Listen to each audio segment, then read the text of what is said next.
Sa manufacturing plant, madalas natin makikita sa kanilang automation ng kanilang mga machinery is meron tayong makikita ng mga David or hopper and then mga conveyor.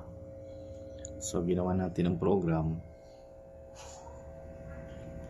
na pwede nating isama sa kanilang process ng automation na kung ang David nila is empty, mag-a-alarm. So, meaning kailangan na siyang lagyan o i-fill na naman.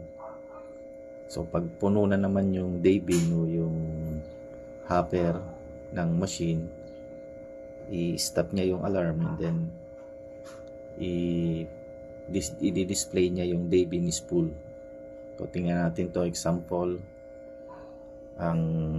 Tinakpan muna natin yung sensor. So meaning may nababasa yung sensor na material. So i-display niya is puno yung hopper o day bin. So once na ma-empty, so tatanggalin natin to. Example, ito yung product.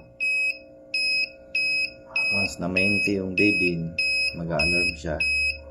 And then i-display niya yung day bin is empty. So kailangan na ulit siyang i-refill.